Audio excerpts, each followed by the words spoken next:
Hey everyone, it's Gus from Arduino My Life Up, and today I will be going through the basics of setting up a photoresistor. This little device can be extremely handy in a lot of projects where measuring the light is important. This tutorial is incredibly simple, but will hopefully explain and show you how to use a photoresistor in your next project. You won't need much equipment to be able to complete this tutorial. You will need a Arduino Uno, one photoresistor, one 220 ohm resistor, 3 100 ohm resistors, one red LED, one green LED, one yellow LED, a breadboard and breadboard wire. The circuit we need to build is pretty basic and you shouldn't have too much trouble setting it up. I'll briefly mention each of the parts then go through how to put it all together. The light sensor, or also known as a photoresistor, is the piece of equipment we'll be using to tell how light or dark it is. When it is dark, it will have a very high resistance of up to 10 megohms. When it is light, it will probably only have a few hundred ohms of resistance.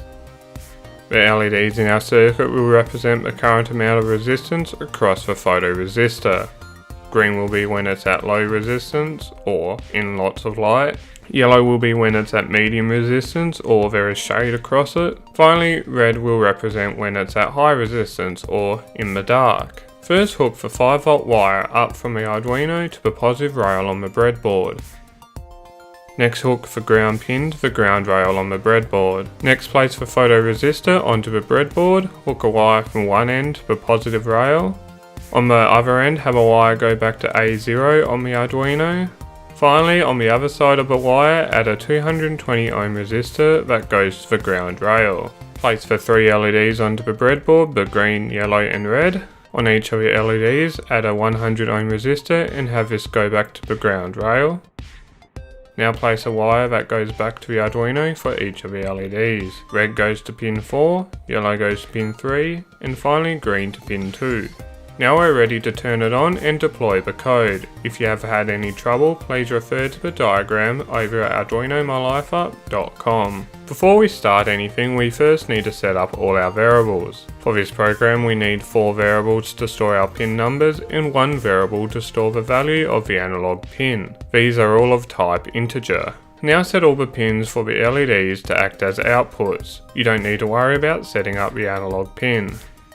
The loop is pretty simple and shouldn't be too hard to understand what's going on. We first get the value from the analog pin. This is our photoresistor.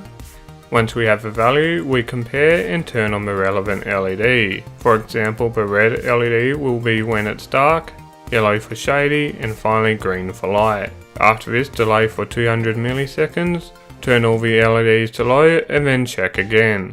Once you're done, simply upload it to the Arduino and your circuit should come to life. If you want to download the code, you can find it for download over at arduinomylifeup.com. Now if you're finding things aren't working exactly as you would like, then it will be a good time to enter some debugging lines. If you don't know how to set up debugging, then be sure to check out my tutorial on the Arduino serial monitor. My advice would be to set up a debug line telling you the value of the LDR input. This can vary, so you might need to change the values in the script that best suits you.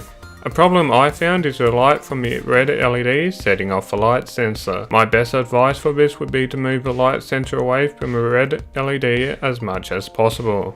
There are so many Arduino projects that you can implement a photoresistor into. I'll quickly just mention a few that I thought of whilst doing this tutorial. You could use the photoresistor in a light activated alarm that alerts you if the room goes dark or light. Alternatively, you can use it as a bedside alarm clock that gets louder as it gets brighter. You can use it to activate lights when it starts to get dark.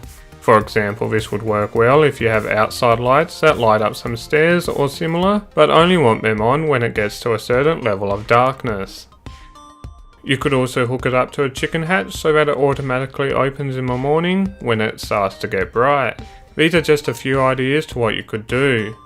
I will be looking at doing some pretty cool projects in the future that utilizes a lot of the sensors I have been talking about. I hope you have been able to follow this light sensor tutorial without any issue. If you do come across any trouble, have feedback or anything else, then feel free to leave a comment below or over at arduinomylifeup.com. Until next time, have a good one. Thanks for watching. Be sure to check out these 21 Arduino projects that anyone can do. If you want to stay up to date with the latest and greatest Arduino projects and much more, then please subscribe.